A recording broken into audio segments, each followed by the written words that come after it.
नमस्कार, मेरा नाम है डॉक्टर पूरू धवन और आज इस वीडियो में हम बात करने वाले हैं आपकी हड्डियों के बारे में कि क्यों एक किडनी फेलियर पेशेंट में हड्डियों की दिक्कत आती है, क्यों कमर में दर्द होता है, क्यों हड्डियों में दर्द हो रहा है। इन सबको हम जानने की कोशिश करेंगे।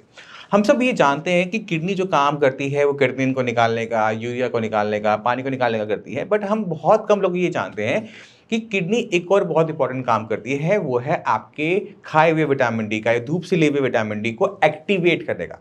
यानी जो हम धूप से विटामिन डी लेते हैं या फिर जो हम खाने से जो विटामिन डी लेते हैं वो सीधा का सीधा बॉडी को नहीं लगता, हड्डियों में सीधा जाके मजबूत नहीं करता, उसे चेंज होना पड़ता है। और उसे चेंज करने का काम कौन करता है? किडनी। अगर आपने विटामिन डी ले रखा है, धूप अच्छे से ले रखी है, खाने में बहुत सारा विटामिन डी ले रखा है, बट किडनी खराब है, तो विटामिन डी तो बॉडी में है बट वो काम के लायक नहीं बना हुआ है, जिसकी वजह से हमारी हड्डियाँ कमज़ोर होनी शुरू हो जाती हैं।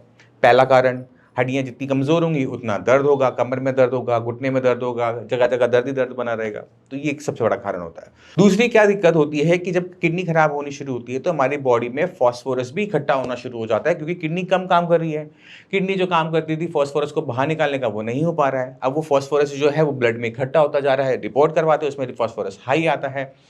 अब ये जो फॉस्फोरस आपके ब्लड में या आपकी बॉडी में जो इकट्ठा हो रहा है वो आपकी हड्डियों को कमज़ोर बनाता है। कैसे बनाता है? अब इसे समझने की कोशिश करो।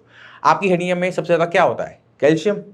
कैल्शियम की भी जो है वो 2+ होता है, फॉस्फोरस भी 2+ होता है, बट फॉस्फोरस कैल्शियम को हटाकर खुद की जगह ले लेता है। यानी वो हड्डियों में से कैल्शियम को निकालेगा, खुद वहाँ पे लग जाएगा। कैल्शियम हार्ड होता है बट फॉस्फोरस ना नरम होता है। इसकी वजह से क्या होता है, हमारी हड्डियाँ सॉफ्ट होनी शुरू होती हैं। जैसे जैसे हमारी हड्डियाँ सॉफ्ट होनी शुरू हो रही हैं, वो हल्की होती जा रही हैं, वैसे वैसे हमारे शरीर में दर्द बढ़ता जा रहा है।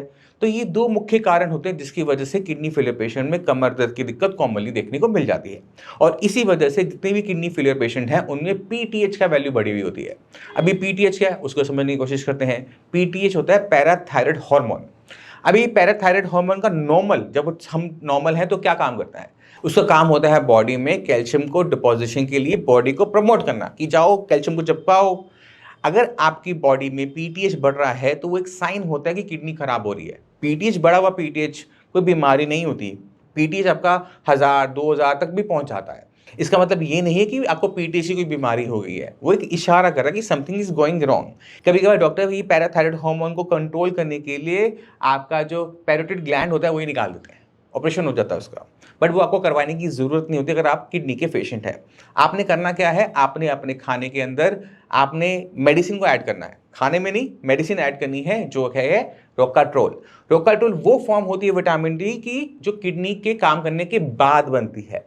तो अगर आप विटामिन डी लेना चाहते हो, क्रिएटिनिन के लेवल हाई है, तो आपको कैल्सिट्रोल, कोलेकैल्सिट्रोल जिसे हम रोकाट्रोल भी कहते हैं, इसको आपको अपनी डाइट में ऐड करना पड़ता है, अपनी मेडिसिन में ऐड करना पड़ता है। साथ में थोड़ा सा कैल्शियम रखना पड़ता है और हड्डियाँ कमज़ोर होना शुरू हो जाती हैं या फिर कमज़ोर होना बंद हो जाती हैं, तो इस चीज़ का ध्यान रखा जाता है। अगर आपकी बॉडी में दर्द है तो आपको ज़रूरी है उसके कारण को जानना कि किसके पीछे कारण क्या है, और उसी हिसाब से उस पर आपने एक्शन लेना होता है। तो पीटीएच बढ़ा हुआ देखो तो घबराओ नहीं, ठीक है, आपने बस विटामिन डी और कैल्शियम ऐड करना है, इसके अलावा इसका कोई और ट्रीटमेंट नहीं होता। दूसरी चीज़ आपने ध्यान के रखनी है, अगर फॉस्फोरस के लेवल आपके ब्लड के अंदर ज़्यादा आ रहे हैं तो फॉस्फोरस बाइंडर करके टैबलेट्स आती हैं, मेडिसिन आती हैं, इसका यूज़ आपके डॉक्टर ने आपको ज़रूर लिखा होगा, उसको अपने प्रिस्क्रिप्शन में चेक करो, नहीं है तो उसको ऐड करवाओ। क्योंकि ये जो फॉस्फोरस बाइंडर होते हैं, ये जो खाने में जो हम फॉस्फोरस खा रहे हैं ना उसके साथ बाइंड हो जाएंगे और उसे ब्लड में नहीं जाने देंगे और वो स्टूल के रास्ते बाहर हो जाएगा। अगर आपके ब्लड में वो गया नहीं है तो आपकी बॉडी में जो हड्डियां हैं वो कमज़ोर होना कम कर देंगी, क्योंकि फॉस्फोरस तो गया नहीं है, कैल्शियम कैल्शियम की जगह पे रह जाएगा।